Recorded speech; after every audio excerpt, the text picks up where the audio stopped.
quand même assez intéressant. Et lui, c'est notre champion, Philippe Bernier.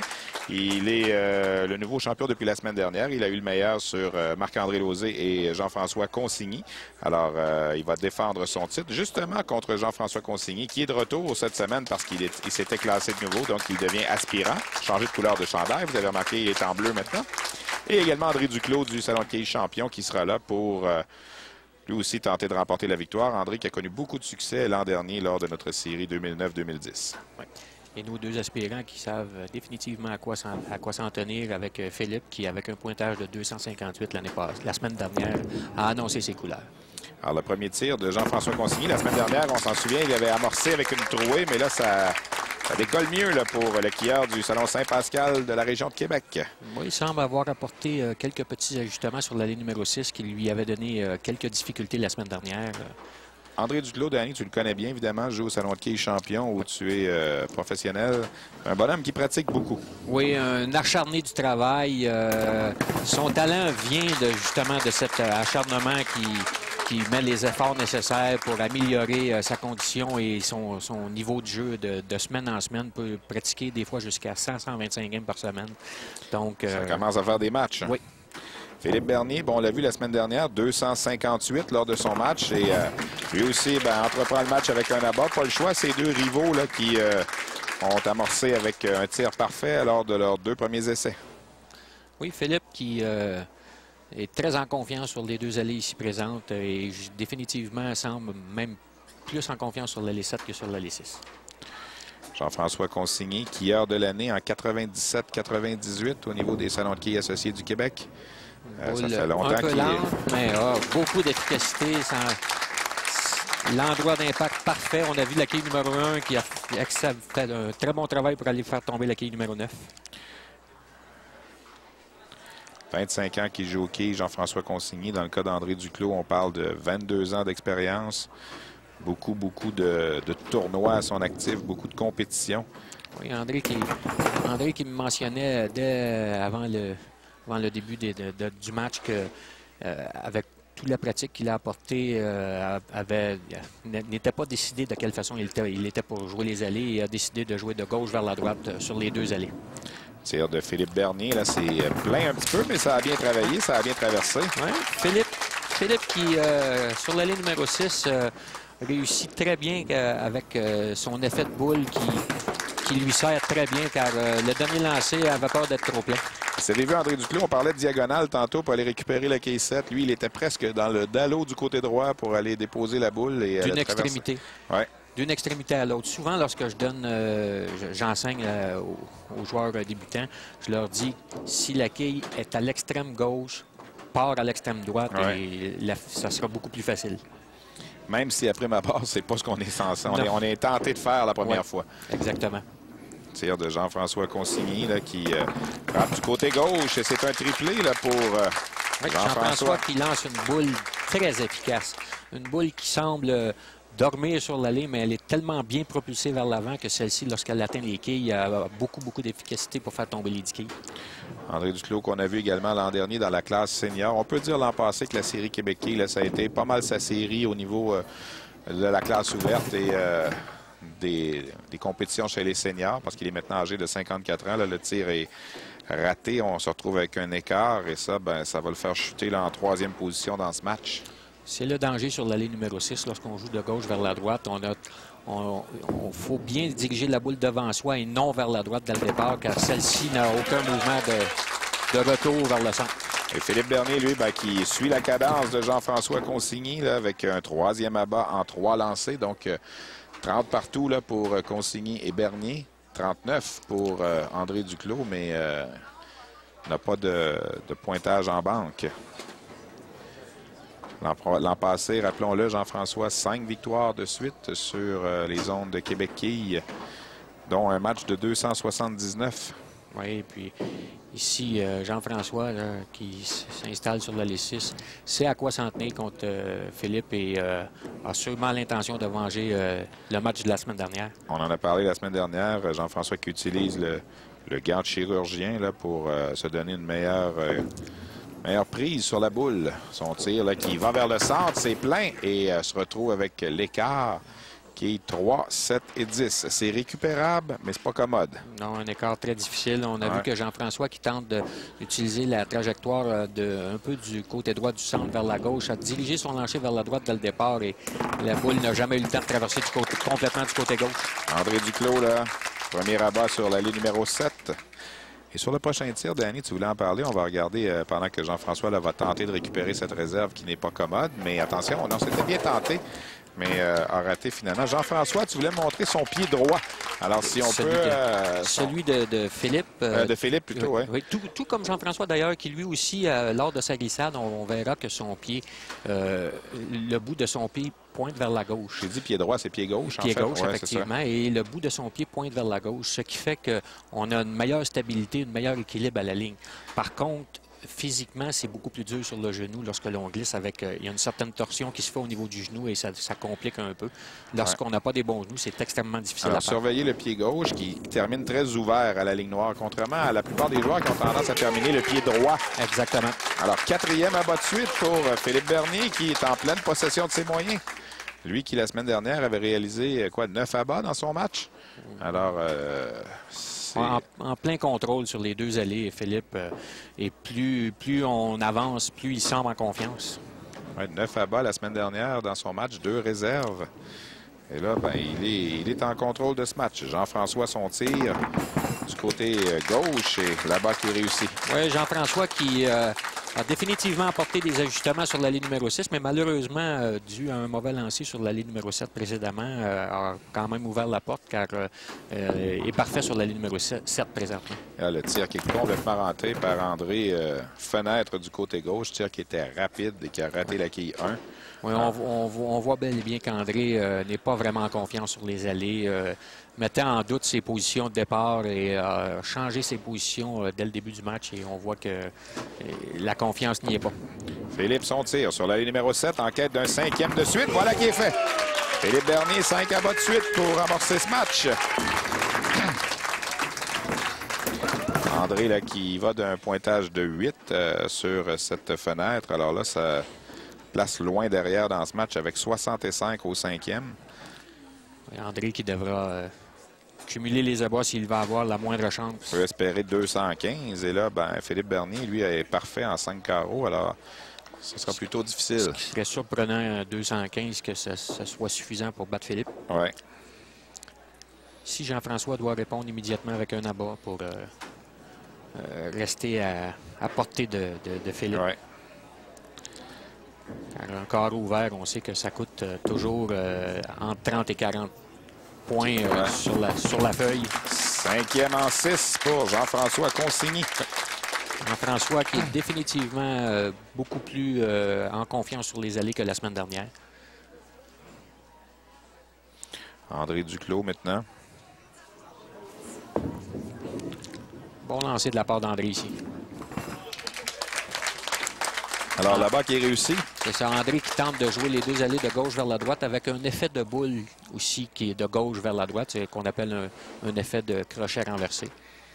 Mais sur l'allée 6, il faut faire attention de ne pas amplifier trop cet effet car on peut facilement manquer la quille numéro 1 du côté droit. Philippe Bernier, son tir en quête d'un 6e de suite et c'est solide. Oh oui, Philippe qui est en plein contrôle de la situation et ainsi qu'en plein contrôle de ce qu'il a à faire sur les allées. Et ça apparaît sur les allées. On voit les quilles sans hésitation, tous tomber.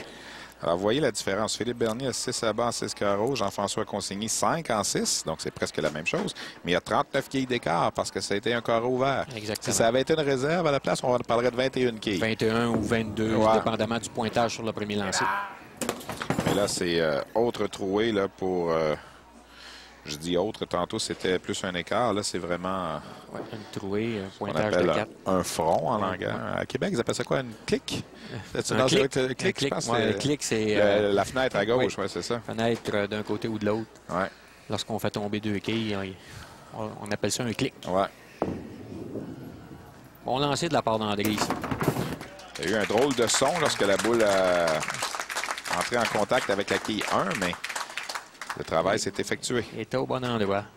Malheureusement, dans la situation présente, André n'était pas assez sûr de lui dès le départ, ce qui a fait que 2 carreaux où les performances ont été pas suffisantes. Mais là, écoutez, on ne se comptera pas d'histoire. Philippe Bernier est en bonne position pour la victoire avec un pointage de 123 pour Jean-François et un pointage de 65 et un doublé, donc possibilité de 125 pour André. Mais là, ce qu'il faut commencer à regarder, c'est le match parfait. On a la moitié du chemin de fait. On a la moitié du chemin de fait. On traverse du côté droit et la vague est réussie. En voici un 7e pour Philippe Bernier. Rappelons que l'an dernier, on a eu 2 matchs parfaits. Les 2 l'œuvre du même Guillaume Thomas. Guillaume Thomas qui avait réussi... puisque le temps nous le permet avec la situation de France, c'est 5 000 de 5 000 qui sera divisé par tous les joueurs qui réussiront qui vont réussir, dans la classe ouverte. Dans la classe ouverte, exactement. Et l'année passée, on en avait eu 2 et c'était les 2 exécutés par Guillaume Thomas. Alors, il a remporté la cagnotte au complet. Exact. Le tir de Jean-François Consigny, à bas du côté gauche. Et il le savait. Oui, alors un 6e en 8 carreaux. Pas grand-chose à se reprocher, Jean-François, mais contre la perfection, c'est difficile. C'est difficile, exact. Ici, on a pu voir sur le dernier lancer de Jean-François que, encore, même exemple du côté d'André, lorsque les joueurs connaissent bien les allées, ils déposent la boule sur l'allée et celle-ci, elle a 15 à 20 pieds de fait et on sait que le résultat ne sera pas bon dû à la connaissance des allées. Ouais. Chacun de ces joueurs, avant les dates d'enregistrement, passent sur les allées, viennent pratiquer pour bien connaître celle-ci. Philippe Bernier, non! Malheureusement pour lui, la quille 8 qui est demeurée debout. Le lancer, Danny, peut-être un petit peu plus rapide, quoi? Un peu plus rapide, avec un peu plus de rotation. On a vu que la rotation était encore très existante sur la boule lorsque celle-ci est entrée en contact avec la quille numéro 1, ce qui fait que la quille numéro 1, au lieu de partir sur le long, lève un peu dès le départ et malheureusement tombe et roule devant la quille numéro 8. C'est le terme qu'on utilise pour un bicycle. Ouais.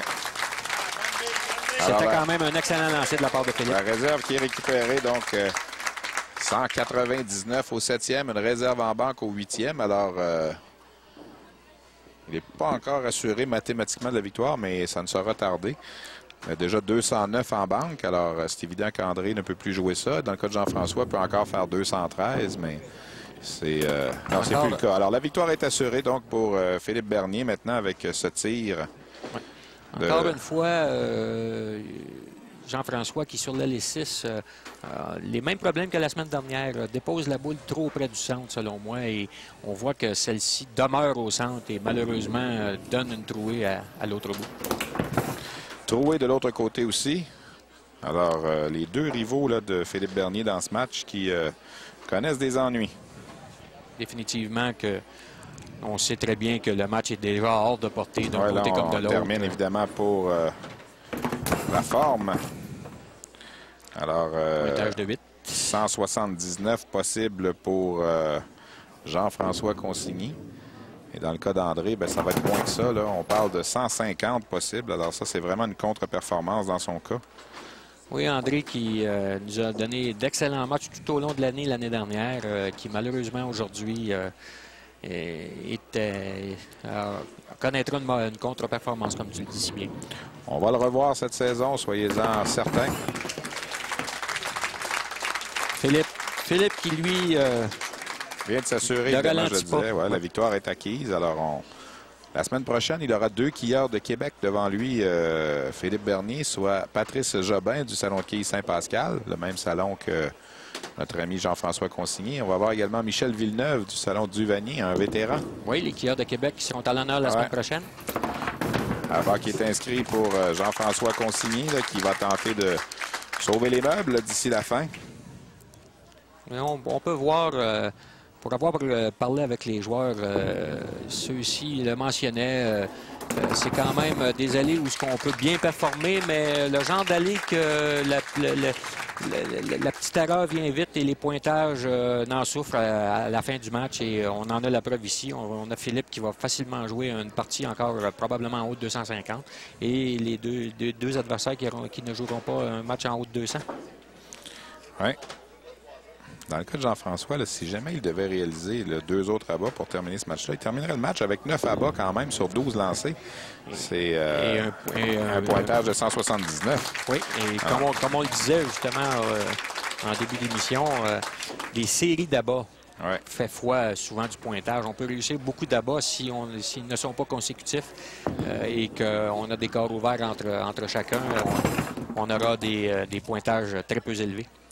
Alors, André là, qui s'est fait ravir le dernier tir, donc va tenter de récupérer la quille 8 pour terminer avec un match de 140. Et on n'avait pas vu ça avec André l'an dernier. Écoutez, André, l'an passé, nous a donné des 296, 272, 248.